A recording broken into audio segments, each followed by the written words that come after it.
Bonjour, bienvenue chez Alliancy pour cette chronique intitulée Praxis Numericus.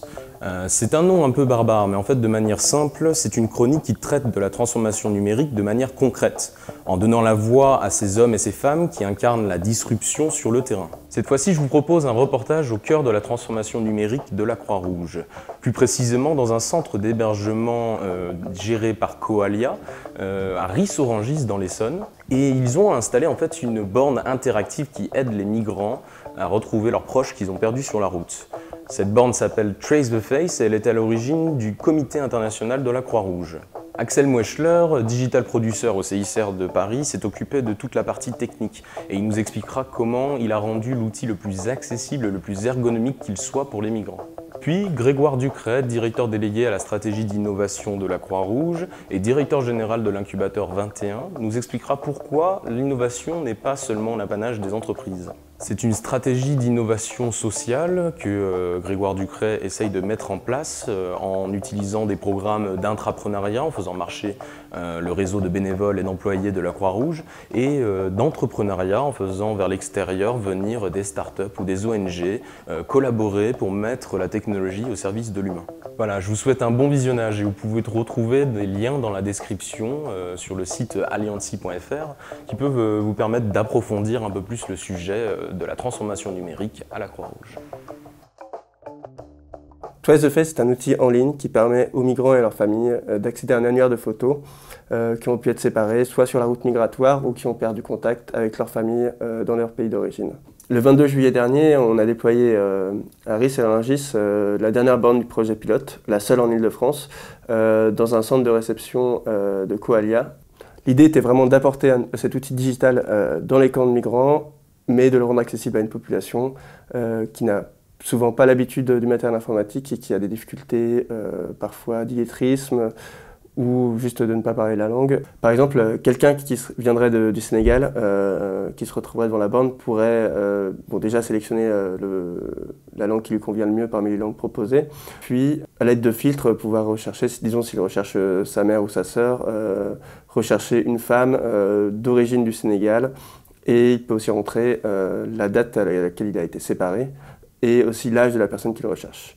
Trace the Face a déjà permis à plus de 160 familles d'être réunies et c'est souvent des scènes très émouvantes qui se passent par des entretiens Skype entre la famille et entre les différents membres de la famille qui se revoient après des années de séparation. L'année dernière, le pôle innovation du CICR a validé le projet de Martina sur ces bornes interactives et elle est venue me solliciter pour mon expertise technique sur la mise en place de ce projet. Que ce soit pour le design, pour l'ergonomie, pour les technologies utilisées. J'ai aussi participé à la coordination avec toutes les Croix-Rouges européennes, c'est-à-dire dans la rédaction d'un manuel d'utilisation qui permet le déploiement des bornes seules par les sociétés nationales sans besoin d'intervention trop lourde de notre part et leur gestion de manière totalement autonome. L'idée, ce n'est pas de leur donner un outil qui va être un poids pour eux, mais de leur proposer quelque chose dont ils n'auront pratiquement pas à s'occuper et dans lequel ils seront relativement indépendants. Ça comprend des formations et une documentation qu'on a rédigée. On a installé les bornes dans 3 types de structures.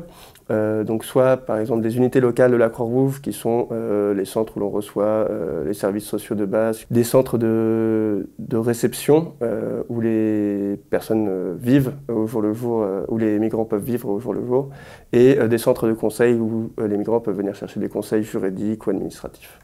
Aujourd'hui, il y a 9 bornes qui ont été déployées dans la phase pilote du projet, dans des camps de migrants en Italie, dans des unités locales de la Croix-Rouge en France et dans des centres de réception en Allemagne. Récemment, on a entrepris la phase d'évaluation du projet, d'une partie déjà récupérer les statistiques d'utilisation, mais aussi se rendre directement dans les structures, les camps de migrants, pour interviewer les migrants et les volontaires de la Croix-Rouge, savoir l'impact qu'a eu ces bornes sur leur quotidien. Aujourd'hui, maintenant, de plus en plus de Croix-Rouge, délégations du CICR y participent. On est à 37 Croix-Rouges dans le monde et 8 délégations du CICR.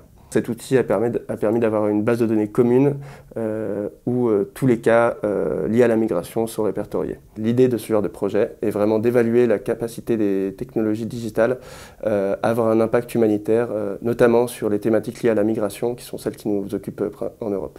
Il y a 1 an et demi, quand nous avons attaqué la réflexion sur l'innovation à la Croix-Rouge française, on s'est posé la question comment appliquer une transformation digitale à une grande organisation comme celle-ci.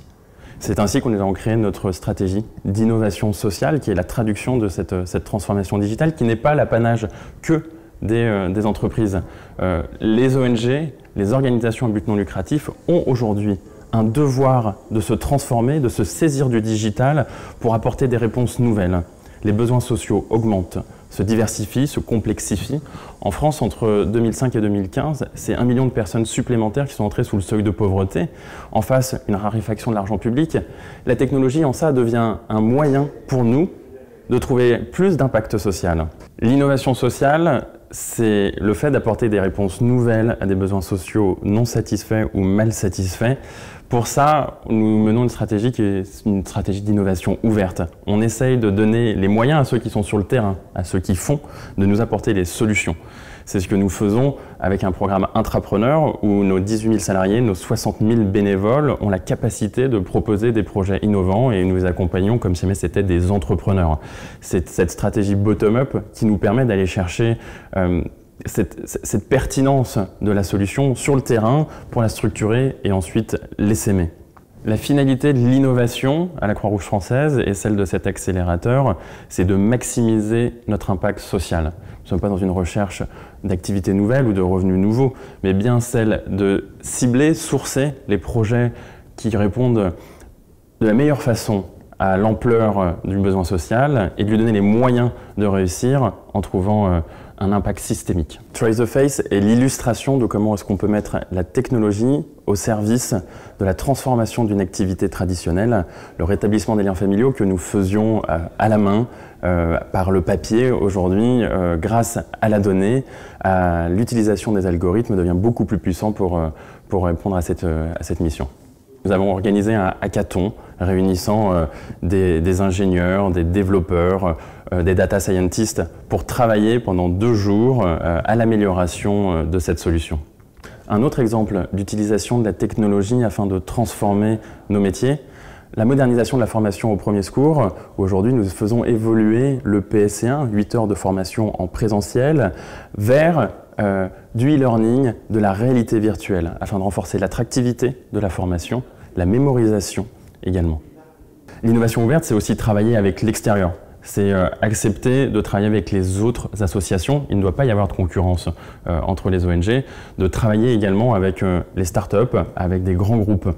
C'est ce que nous faisons avec un programme entrepreneuriat en permettant à des startups externes de venir bénéficier de nos expertises métiers, de nos terrains d'expérimentation pour tester en conditions réelles leurs produits ou leurs solutions et que nous puissions valider ensemble, si jamais la pertinence du produit existe, de pouvoir le déployer sur l'ensemble du réseau de la Croix-Rouge française.